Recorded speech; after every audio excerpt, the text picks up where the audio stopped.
Hello students, welcome to commerce journey. मेरा नाम है पीयूष जैन और इस वीडियो में हम लोग बात करने वाले हैं एसए 200 के दो टॉपिक्स की, प्रोफेशनल जजमेंट, प्रोफेशनल स्केप्टिसिज्म।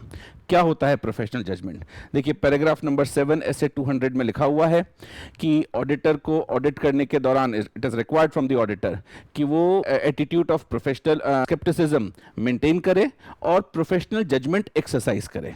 क्या बोला है? प्रोफेशनल जजमेंट एक्सरसाइज करे और प्रोफेशनल स्केप्टिसिज्म मेंटेन करे through out the audit. Through out the audit मतलब प्लानिंग स्टेज पर भी, परफॉर्मिंग स्टेज पर भी। अब क्वेश्चन ये आता है कि ये प्रोफेशनल स्केप्टिसिज्म और प्रोफेशनल जजमेंट है क्या? पहले बात करते हैं प्रोफेशनल जजमेंट की। तो इसकी डेफिनेशन हमको दी हुई है पैराग्राफ नंबर 13, जो डेफिनेशन का है उसके के पॉइंट में। के पॉइंट में लिखा है कि प्रोफेशनल जजमेंट होता क्या है। देखिए, जजमेंट का मतलब क्या है? जजमेंट का मतलब है कोई भी डिसीजन लेना कि हम क्या करने वाले हैं। अगर कोई शेफ खाना बना रहा है तो उसे डिसीजन लेना है कि कितने स्पाइसेस डालेगा। अब ये स्पाइसेस वो क्या देखकर डालेगा? अगर वो पंजाबी फूड बना रहा है तो स्पाइसेस ज्यादा होंगे, नहीं तो कौन सा फूड है, कौन उसके कस्टमर हैं, किसके लिए वो फूड बना रहा है, क्या ओकेजन है, ये सब देखते हुए हमको, ये कौन सी डिश बन रही है, ये सब देखते हुए एक शेफ को डिसीजन लेना पड़ता है। यही डिसीजन का तरीका हमारे पास ऑडिट में भी है। ऑडिट में भी आपको कई जगह पर डिसीजन लेने पड़ते हैं। इन्हीं डिसीजंस को हमने बोला है जजमेंट। तो ऑडिट के दौरान क्या कोर्स ऑफ एक्शन एप्रोप्रिएट है, उसका डिसीजन लेना, यह तो हुआ जजमेंट। जजमेंट में क्या चीजें आ गई कि ऑडिट के दौरान जब आप ऑडिट कर रहे हैं तो ऑडिट के दौरान क्या कोर्स ऑफ एक्शन आपको लेना है, इसका डिसीजन। ये डिसीजन हमारे पास दो या दो से ज्यादा रास्ते हो सकते हैं, उसमें से सिलेक्शन करना है, बेस्ट पॉसिबल एप्रोप्रिएट क्या है। लेकिन इसमें प्रोफेशनल का मतलब क्या है? अब देखिए, प्रोफेशनल जजमेंट केवल जजमेंट नहीं है। प्रोफेशनल जजमेंट में प्रोफेशनल क्या हो सकता है, यह और समझना पड़ेगा। तो प्रोफेशनल जजमेंट केवल डिसीजन नहीं है, यह डिसीजन इन्फॉर्म्ड होना चाहिए। तो पहली चीज जो हमको बोली है कि यह डिसीजन इन्फॉर्म्ड होना चाहिए। इन्फॉर्म्ड मतलब हमको सारे फैक्ट, सारी इंफॉर्मेशन प्रॉपरली पता हो। इसके लिए हम क्या करें? हम डिस्कस करें। हम टीम के जो लोग हैं, ऑडिट टीम के जो लोग हैं, उनके साथ with in the team discuss करें, मैनेजमेंट से डिस्कस करें कि भाई क्या हमको जो भी ऑडिट का प्रोसीजर है उसमें क्या क्या इंफॉर्मेशन रिलेवेंट हो सकती है। अगर हमको थर्ड पार्टी से कोई इंफॉर्मेशन चाहिए तो वो भी लें और उसके बाद एक डिसीजन पर पहुंचें। तो हमारे पास प्रोफेशनल जजमेंट में प्रोफेशनल होने की पहली रिक्वायरमेंट है कि ये डिसीजंस, ये जजमेंट इन्फॉर्म्ड होने चाहिए। दूसरा, ऑडिटर को, और ये बहुत इंपॉर्टेंट है, इसके लिए पूरे अलग से पैराग्राफ में लिखा हुआ है कि भाई ये पैराग्राफ नंबर 16 में प्रोफेशनल जजमेंट आगे समझाया हुआ है और बाद में एक्सप्लेनेटरी पैराग्राफ्स हैं उनमें ये बताया हुआ है और उसमें बड़ा क्लियरली लिखा है कि प्रोफेशनल जजमेंट में सबसे इंपॉर्टेंट पार्ट जो है प्रोफेशनल होने का, वो इन्फॉर्म्ड डिसीजन तो है ही है, इन्फॉर्म्ड तो है ही है, साथ ही application of auditor's own knowledge, own training and experience. तीन चीजें उन्होंने बोली है, ट्रेनिंग, नॉलेज और एक्सपीरियंस। यानी ऑडिटर ने, हो सकता है उसी एंटिटी के साथ उसका पिछला क्या एक्सपीरियंस रहा हो या डिफरेंट एंटिटीज के साथ उसका जो पिछला एक्सपीरियंस है, उस एक्सपीरियंस को, उसने जो ट्रेनिंग में सीखा है उसको और जो उसने नॉलेज एक्वायर किया है, उनको अप्लाई करते हुए एक डिसीजन लेना है। यह डिसीजन रैंडमली नहीं लेना है, कॉइन उछाल कर नहीं लेना है। यह डिसीजन आपके ट्रेनिंग, नॉलेज और एक्सपीरियंस का एप्लीकेशन होना चाहिए। तो दो चीजें हो गई, एक ये डिसीजन इन्फॉर्म्ड हो प्रोफेशनल होने के लिए, दूसरा by applying training, knowledge and experience of auditor. तो training, knowledge and experience of auditor. और तीसरी चीज है कि यह डिसीजन किस कॉन्टेक्स्ट में होगा? यह डिसीजन होना चाहिए स्टैंडर्ड्स के कॉन्टेक्स्ट में। ये स्टैंडर्ड्स हो सकते हैं ऑडिटिंग स्टैंडर्ड, अकाउंटिंग स्टैंडर्ड्स या एथिकल स्टैंडर्ड्स। तो इन स्टैंडर्ड्स के कॉन्टेक्स्ट में अगर कोई डिसीजन ऑडिटर लेता है तो उसको हम प्रोफेशनल डिसीजन बोलेंगे। तो इस प्रोफेशनल डिसीजन की डेफिनेशन में टोटल मिलाकर हमारे पास 6 चीजें हो गई। एक, डिसीजन को समझाने के लिए, जजमेंट को समझाने के लिए, प्रोफेशनल जजमेंट में जजमेंट क्या है? जजमेंट है decision regarding appropriate course of action during audit engagement. तो ऑडिट के दौरान एप्रोप्रिएट कोर्स ऑफ एक्शन क्या हो, इसका डिसीजन लेना, यह तो पार्ट हुआ जजमेंट का। प्रोफेशनल जजमेंट के लिए प्रोफेशनल वाला पार्ट क्या है? प्रोफेशनल वाले पार्ट में 3 चीजें हैं।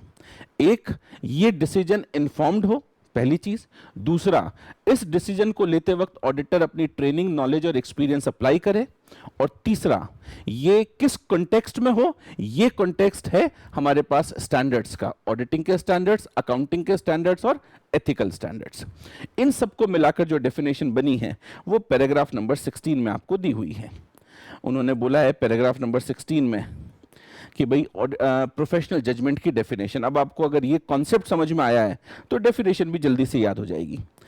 लिखा है, the application of relevant training, knowledge and experience, application of what, training, knowledge and experience with in the context provided by auditing, accounting and ethical standards. वो जो आपका ट्रेनिंग, नॉलेज और एप्लीकेशन आपने अप्लाई किया है वो किस कॉन्टेक्स्ट में, जो स्टैंडर्ड्स में लिखा हुआ है उसी कॉन्टेक्स्ट में। स्टैंडर्ड्स ने जो लिमिट सेट की है उससे बाहर हमारा डिसीजन नहीं होना चाहिए। With in the limits, with in the context of these standards, auditing, accounting and ethical standards, in making informed decision. Informed decision हो यानी सारे फैक्ट्स के बाद ये डिसीजन लिया हो, सारी इंफॉर्मेशन के बाद ये डिसीजन लिया हो। About the course of action which is appropriate in the circumstances of the audit engagement। audit engagement के दौरान जो situation हमारे सामने आई है उसके हिसाब से जो appropriate decision हो course of action के बारे में, वो appropriate decision अगर informed है, ट्रेनिंग, नॉलेज और एक्सपीरियंस को अप्लाई करके है और with in the context of standards है, तो हमारे लिए ये प्रोफेशनल जजमेंट है। अदरवाइज ये प्रोफेशनल जजमेंट नहीं है। सर, ऑडिट में इतना प्रोफेशनल जजमेंट लेने का मौका कब आता है? बेटा, ये मौका आता है ऑडिट में, और बिल्कुल आता है। और ये चीज समझा रखी है कहां पर आता है ये मौका। देखिए, ये मौका आता है अगर हम बात करें मटेरियलिटी के डिसीजन में। क्या चीज मटेरियल है, इंपॉर्टेंट है, सिग्निफिकेंट है, क्या चीज सिग्निफिकेंट नहीं है, क्योंकि ये डिस्टिंग्विश करना ऑडिटर को जरूरी है। ऑडिट रिस्क के केस में, ऑडिट रिस्क में क्या चीज भाई ऑडिट रिस्क किस लेवल की है, ज्यादा रिस्क है, क्योंकि इनकी कोई स्केल नहीं होती, इनकी कोई क्वांटिफिकेशन नहीं होता। हम कभी ये नहीं बोल सकते कि अच्छा कितनी रिस्क है जी, 57.93% रिस्क है, ऐसा नहीं होता। ये आपको जजमेंट लेना पड़ता है। ऐसे ही आप ऑडिट प्रोसीजर्स किस तरीके से अप्लाई करेंगे, कौन सा ऑडिट प्रोसीजर अप्लाई करेंगे, नेचर क्या होगा ऑडिट प्रोसीजर का, क्या टाइमिंग होगा ऑडिट प्रोसीजर का, और कितनी डिटेल में, किस एक्सटेंट तक वो ऑडिट प्रोसीजर आप अप्लाई करेंगे। तो ये नेचर, टाइमिंग्स एंड एक्सटेंट, इसके लिए भी आपको एक प्रोफेशनल जजमेंट लेना पड़ता है। फिर जैसे एथिकल रिक्वायरमेंट है, आपने एथिकल रिक्वायरमेंट ऐसे 200 में ही पढ़ी होगी, इंटेग्रिटी मेंटेन करना, इंडिपेंडेंस मेंटेन करना। अब ये इंडिपेंडेंस कब मेंटेन हो रही है, कब इस पर खतरा आ रहा है, ये पहचानना, ये भी प्रोफेशनल जजमेंट का ही तो पार्ट है। ये भी एक जजमेंट है भाई, इसका भी कोई स्केल थोड़ी बना हुआ है। अच्छा, आपकी इंडिपेंडेंस अगर 10 तक है तो ठीक है, 10 से ऊपर हुई तो फिर हम उसको भाई इंडिपेंडेंस नहीं मानेंगे, ऐसी कोई स्केल तो बनी हुई है नहीं। तो ये प्रोफेशनल जजमेंट का पार्ट होता है ना। ऐसे ही आपके ऑडिट के objective, overall objective of audit पूरे हो रहे हैं कि नहीं हो रहे हैं, इंडिविजुअल स्टैंडर्ड्स में दिए हुए ऑब्जेक्टिव पूरे हो रहे हैं कि नहीं हो रहे हैं, ये भी देखना कि मैनेजमेंट ने जो डिसीजन लिए हैं वो अप्रोप्रिएट है या नहीं है। अब जहां भी ये अप्रोप्रिएट, रीजनेबल चीजें आ जाती हैं, ये प्रोफेशनल जजमेंट का पार्ट हो जाता है। राइट और रॉन्ग की बात नहीं है। और ये जजमेंट देखिए, with in a certain limit आपका और मेरा अलग अलग हो सकता है। किसी सेम सिचुएशन में, सेम इंफॉर्मेशन के साथ आपका जजमेंट मुझसे अलग हो सकता है। क्या एक का जजमेंट सही और एक का गलत मान लेंगे? नहीं। ये लिबर्टी ऑडिटर को स्टैंडर्ड ने दी है कि अगर आपका judgement within the context of standard है, by applying your training, knowledge and experience है, और इन्फॉर्म्ड डिसीजन है, तो अलग डिसीजन भी दोनों सही होंगे। उसी सिचुएशन में मैंने कुछ और डिसीजन लिया, आपने कुछ और डिसीजन लिया, लेकिन दोनों के जजमेंट इस डेफिनेशन के हिसाब से ठीक है, तो फिर हमारे लिए वो डिसीजन, जजमेंट ठीक माने जाएंगे, चाहे हमारी रिपोर्ट अलग अलग हो जाए। ठीक है ना। तो ये बहुत इंपॉर्टेंट क्राइटेरिया है प्रोफेशनल जजमेंट का। तो कहाँ ये प्रोफेशनल जजमेंट की जरूरत पड़ती है भाई? जहां पर हमको एथिकल रिक्वायरमेंट्स फुलफिल हो रही कि नहीं हो रही है ये पता लगाना हो, हमको मटेरियलिटी देखनी हो, ऑडिट रिस्क के बारे में समझना हो, हमें देखना हो कि भाई डॉक्यूमेंट पर भरोसा करें, reliability of a document check करनी हो, reliability of a response from the third party check करना हो, या मैनेजमेंट ने जो अकाउंटिंग अजम्पशंस लिए हैं वो अजम्पशन की रीजनेबलनेस चेक करनी हो। अजम्पशन जैसे मैनेजमेंट ने डिसाइड किया कि इस असेट की यूजफुल लाइफ 10 साल है, तो हमें ये देखना है, हमें ये जजमेंट लेना है, प्रोफेशनल जजमेंट लेना है कि क्या वाकई इस असेट की यूजफुल लाइफ 10 साल है। या मैनेजमेंट ने जो एप्लीकेबल फाइनेंशियल रिपोर्टिंग फ्रेमवर्क हैं वो अप्लाई किए हैं, तो हमें ये देखना कि हाँ वो फ्रेमवर्क पूरी तरह से अप्लाई हो रहे हैं अकाउंट्स में, ये चेक करना, ये प्रोफेशनल जजमेंट का पार्ट आता है। अब इसका एक इंपॉर्टेंट पार्ट देखिए, प्रोफेशनल जजमेंट क्या होता है, डेफिनेशन हमने समझी। प्रोफेशनल जजमेंट कहां अप्लाई होता है, वेयर एप्लीकेबल, ये हमने समझा। तीसरी चीज आती है इसके डॉक्यूमेंटेशन की। तो जब भी प्रोफेशनल जजमेंट आप लें किसी भी सिचुएशन में, और ये प्रोफेशनल जजमेंट इन्होंने 2 बार क्लियर किया इस बात को कि during the planning and through out the performance, ये आपको प्रोफेशनल जजमेंट कहीं भी लेने पड़ सकते हैं। जरूरी नहीं है कि ये प्लानिंग के वक्त ही जरूरत पड़े या परफॉर्मेंस के वक्त ही जरूरत पड़े। ऑडिट में कोई भी सिचुएशन कभी भी ऐसी आ सकती है जहां पर आपको प्रोफेशनल जजमेंट की जरूरत पड़ सकती है। तो जब भी आप प्रोफेशनल जजमेंट लें, उससे रिलेटेड सारी इंफॉर्मेशन और उससे रिलेटेड जो आपका डिसीजन है उसको प्रॉपरली डॉक्यूमेंट करें, उसको लिख कर रखें। ये राइटिंग में प्रोफेशनल जजमेंट होने चाहिए। तो ये प्रोफेशनल जजमेंट आई होप समझ में आया होगा। सेकंड टर्म है प्रोफेशनल स्केप्टिसिज्म। वही पैराग्राफ 7 में लिखा हुआ है कि भाई ऑडिटर को प्रोफेशनल स्केप्टिसिज्म का एटीट्यूड मेंटेन करना चाहिए। अब ये प्रोफेशनल स्केप्टिसिज्म क्या है? देखिए, आप जब भी व्हीकल पर, टू व्हीलर पर, बाइक पर, अपनी मोटर बाइक पर घर से निकलते हैं तो हेलमेट लगाते हैं या नहीं लगाते हैं? लगाना चाहिए हेलमेट। क्यों? क्या जाकर मोटरसाइकिल पर बैठते ही नीचे गिरने वाले हैं, सर फूटने वाला है? नहीं, लेकिन फूट सकता है, उसके लिए हम तैयार रहते हैं। तो हमारे पास कुछ गड़बड़ हो सकती है, इसकी प्रिपरेशन हमें पहले से रखना जरूरी है। हम इंश्योरेंस कराते हैं इसलिए थोड़ी कराते हैं कि दुकान में चोरी हो जाएगी या हमारी जान चली जाएगी, अगर लाइफ इंश्योरेंस की बात करें तो इसलिए नहीं कराते। हम चाहते भी नहीं है कि हमारी जान जाए और फैमिली को क्लेम मिले। हम जिंदा रहना तो चाहते ही हैं, लेकिन फिर भी इंश्योरेंस करा के रखते हैं क्योंकि कुछ गड़बड़ होने की पॉसिबिलिटी हमेशा रहती है। ये जो अलर्टनेस है, यही प्रोफेशनल स्केप्टिसिज्म है। स्केप्टिसिज्म का मतलब क्या होता है? स्केप्टिसिज्म का मतलब होता है एक सेंस ऑफ डिसबिलीफ। कभी कभी कुछ गड़बड़ हो सकती है, ये पॉसिबिलिटी को रिकॉग्नाइज करना, ये स्केप्टिसिज्म है। और एग्जैक्टली यही स्केप्टिसिज्म इन्होंने समझाया है एसे 200 में। ऑडिट करते वक्त भी यही चीज का ध्यान रखना है। ऑडिट करते वक्त इन्होंने बड़ा क्लियरली बोला है, जब डेफिनेशन दी है वही पैराग्राफ 13 है, पॉइंट नंबर एल। इसमें इन्होंने डिफाइन किया है प्रोफेशनल स्केप्टिसिज्म को। तब उन्होंने इसको समझाते हुए पैराग्राफ 15 में भी इसको समझा रखा है कि ये रिकॉग्नाइज करना कि कुछ गड़बड़ हो सकती है, कोई डॉक्यूमेंट गलत हो सकता है, कोई फ्रॉड हो सकता है, एरर हो सकती है, ये पॉसिबिलिटी बनी रहती है। ये इन्होंने ऑडिटर को रिकॉग्नाइज करने को बोला है। और जब डेफिनेशन दी तो उन्होंने बोला 13L में कि भाई प्रोफेशनल स्केप्टिसिज्म क्या है? इन्होंने बोला प्रोफेशनल स्केप्टिसिज्म है किसी गड़बड़ के लिए आपको तैयार रहने का तरीका क्या हो। तो इन्होंने 3 चीजें बोली। पहला इन्होंने बोला क्वेश्चनिंग माइंड।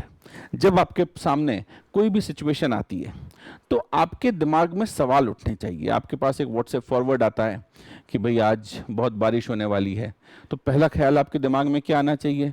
इनको कैसे पता चला है बारिश होने वाली है? क्या कोई मौसम विभाग ने कोई चेतावनी दी है? क्या कोई न्यूज़ आई है ऐसी? एक बार चलो क्रॉस वेरीफाई कर लेते हैं किसी न्यूज़ चैनल की रिपोर्ट से, नहीं? तो जब तक ये क्वेश्चनिंग माइंड हमारा नहीं होगा, हम उसको प्रोफेशनल स्केप्टिसिज्म नहीं बोलेंगे। दूसरा इन्होंने बोला है बीइंग अलर्ट। अलर्ट रहना। कहां अलर्ट रहना? Conditions which indicate possible misstatement. Audit के केस में possible misstatement due to fraud और एरर। अगर आपको ऐसी कोई कंडीशन दिखाई देती है जहां पर आपको लगता है कि फ्रॉड या एरर की पॉसिबिलिटी है, जरूरी नहीं है कि फर्दर इन्वेस्टिगेशन के बाद आपको फ्रॉड या एरर मिलेगी, लेकिन आपको लगता है कि ऐसी कंडीशन है जहां फ्रॉड या एरर की पॉसिबिलिटी हो सकती है, तो अलर्ट हो जाइए। ये प्रोफेशनल स्केप्टिसिज्म है।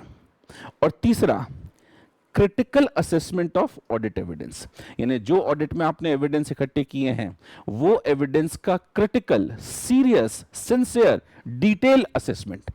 क्रिटिकल का मतलब serious and sincere assessment, detail में असेसमेंट।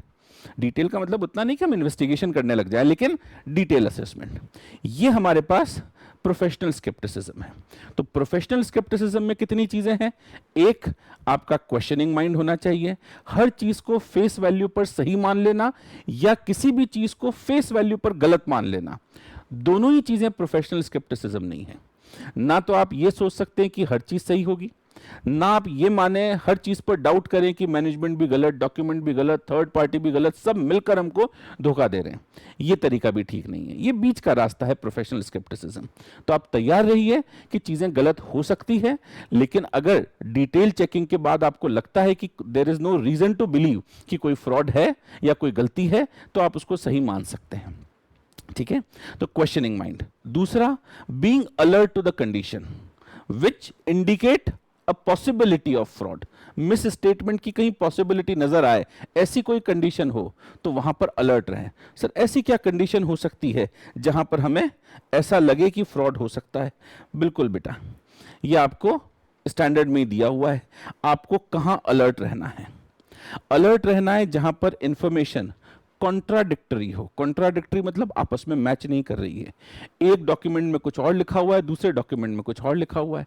मान लीजिए आपके पास रिपेयर का बिल आया और रिपेयर का बिल आया 1 लाख रुपए का, लेकिन पेमेंट हुआ है 15,000 रुपए का, या बिल आया 15,000 रुपए का लेकिन पेमेंट हुआ है 1 लाख रुपए का।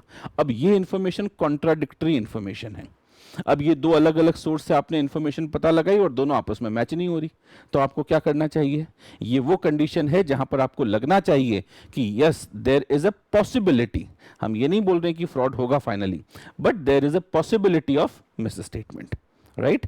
दूसरा, इन्होंने बोला ऐसे कोई इंडिकेशन मिले जहां पर फ्रॉड हो। तो इंडिकेशन अगर है तो मान लो कोई कोर्ट केस चल रहा है, तो वो इंडिकेशन है कि यहाँ फ्रॉड हो सकता है। किसी ने, कोई विसल ब्लोअर है, उसने कोई रिपोर्ट दी है, तो पॉसिबिलिटी है फ्रॉड की। तीसरा, reliability of document and response from third party. आपको या तो किसी डॉक्यूमेंट की रिलायबिलिटी पर शक है किसी वजह से, या थर्ड पार्टी से कोई रिस्पॉन्स आया है उस पर आपको शक है, तो ये भी वो कंडीशन है जहां आपको अलर्ट हो जाना चाहिए। अब ये रिलायबिलिटी ऑफ डॉक्यूमेंट या रिलायबिलिटी ऑफ थर्ड पार्टी कैसे शक होगा? ये प्रोफेशनल जजमेंट है कि कंडीशंस के हिसाब से आपको देखना पड़ेगा, अपने एक्सपीरियंस अप्लाई करके देखना पड़ेगा कि शक करने का आपको रीजन लगता है कि नहीं लगता है। तो इन केस अगर आपको शक है किसी डॉक्यूमेंट की रिलायबिलिटी पर या थर्ड पार्टी से आने वाले रिस्पॉन्स पर, अलर्ट हो जाइए। ये प्रोफेशनल स्केप्टिसिज्म है। और लास्ट, अगर कोई ऐसी सिचुएशन है जहां पर एक्स्ट्रा डिटेल चेकिंग या एडिशनल ऑडिट प्रोसीजर की आपको जरूरत लगती है, आपको लगता है कि स्टैंडर्ड में दिए हुए नॉर्मल ऑडिट प्रोसीजर को पूरा करने के बाद हमें तसल्ली नहीं हो रही, हमें नहीं लगता कि हमें सफिशिएंट अप्रोप्रिएट ऑडिट एविडेंस मिल चुके हैं, जब तक हम इसकी और डिटेल चेकिंग नहीं करेंगे तब तक हम इसके बारे में राय नहीं बना सकते। अगर आपको ऐसा लगता है कि इसकी फर्दर और डिटेल ऑडिट प्रोसीजर लगाने पड़ेंगे, तो फिर वो सिचुएशन ऐसी है जहां पे आपको अलर्ट हो जाना चाहिए। तो प्रोफेशनल स्केप्टिसिज्म में अलर्ट किन कंडीशंस में होना है? इन कंडीशंस में होना है। और चौथा, तीसरा हमारा पार्ट है कि भाई जो भी स्केप्टिसिज्म है उसमें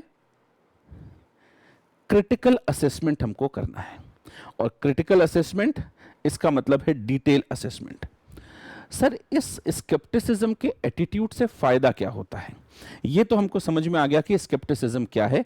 3 चीजें होती है उसमें, क्वेश्चनिंग माइंड है, हमको अलर्ट रहना है, और तीसरा क्रिटिकल असेसमेंट हमको करना है। तो ये 3 चीजें तो हमको समझ में आ गई। अलर्ट किन सिचुएशन में रहना है वो सिचुएशन समझ में आ गई, लेकिन इन सब एटीट्यूड ऑफ प्रोफेशनल स्केप्टिसिज्म से फायदा क्या है? देखिए, इंस्टीट्यूट ने समझा रखा है कि कुछ 3 तरह की रिस्क ऑडिट में हो सकती है, और वो रिस्क अगर आप प्रोफेशनल स्केप्टिसिज्म का एटीट्यूड मेंटेन करते हैं तो वो रिस्क कम हो जाती है। कौन कौन से रिस्क हैं? पहली रिस्क है ओवरलुकिंग ऑफ अनयूजुअल सर्कमस्टांसेस। ऐसे सर्कमस्टांसेस, ऐसे ट्रांजैक्शन, ऐसी सिचुएशन जो कि नॉर्मल नहीं है, एबनॉर्मल नेचर की है। कभी कभी होता है कि ये ट्रांजैक्शन, ये घटनाएं हमसे छूट जाती हैं, तो ऐसा ना हो। अगर आप प्रोफेशनल स्केप्टिसिज्म का एटीट्यूड मेंटेन करेंगे तो ये अनयूजुअल ट्रांजैक्शन, अनयूजुअल सर्कमस्टांसेस छूटेंगे नहीं, ओवरलुक की जो रिस्क है वो कम हो जाएगी। दूसरा है over generalising when drawing conclusion from audit observation. Over generalising का मतलब होता है कि 2-4 ट्रांजैक्शन को देखकर बड़ी पॉपुलेशन के लिए एक ओपिनियन बना लेना। तो ओवर जनरलाइजिंग ना करें कि ठीक है 10-15% गलत भी है तो 85% तो सही है, चलेगा। तो ये ओवर जनरलाइजिंग की जो रिस्क है वो भी प्रोफेशनल स्केप्टिसिज्म से कम हो जाती है। और तीसरा, इनएप्रोप्रिएट अजम्पशन की risk regarding nature, timing and extent of audit procedure, यानी हम कितना ऑडिट प्रोसीजर अप्लाई करें, उसका नेचर क्या हो, टाइमिंग क्या हो और कितना डिटेल में, एक्सटेंट क्या हो, इसका जजमेंट लेते वक्त हमारी कोई इनएप्रोप्रिएट अजम्पशन ना हो। इनएप्रोप्रिएट अजम्पशन का मतलब कि हम ये सोचें कि अच्छा यहां पर तो रिस्क है नहीं कोई खास, चलो कम डिटेल ऑडिट प्रोसीजर लगाकर भी काम चल जाएगा, ज्यादा डिटेल चेक करने की जरूरत नहीं है, तो ये एक्सटेंट गलत हो गया हमारा। तो nature, timing and extent of audit procedure, इनमें कोई इनएप्रोप्रिएट अजम्पशन ना हो इनको अप्लाई करते वक्त, ये हमारी रिस्क प्रोफेशनल स्केप्टिसिज्म से कम हो जाती है। तो प्रोफेशनल स्केप्टिसिज्म का फायदा क्या है? प्रोफेशनल स्केप्टिसिज्म का फायदा है कि इससे हमारी 3 तरह की रिस्क कम होती है। क्या प्रोफेशनल स्केप्टिसिज्म का एटीट्यूड मेंटेन करना केवल प्लानिंग स्टेज पर ही जरूरी है? नहीं बेटा, पैराग्राफ नंबर 7 में क्लियरली लिखा है, चाहे प्रोफेशनल जजमेंट हो, चाहे प्रोफेशनल स्केप्टिसिज्म हो, ये आपको through out the audit, planning and performing, पूरे टाइम पर मेंटेन करना, एक्सरसाइज करना जरूरी होता है, और डॉक्यूमेंटेशन दोनों का जरूरी है। ये वीडियो आपको कैसा लगा कमेंट सेक्शन में ज़रूर बताइए, और अगर आप चाहते हैं कि मैं किसी और टॉपिक पर जल्दी से वीडियो बनाऊं तो भी कमेंट सेक्शन में बताइए। Thank you.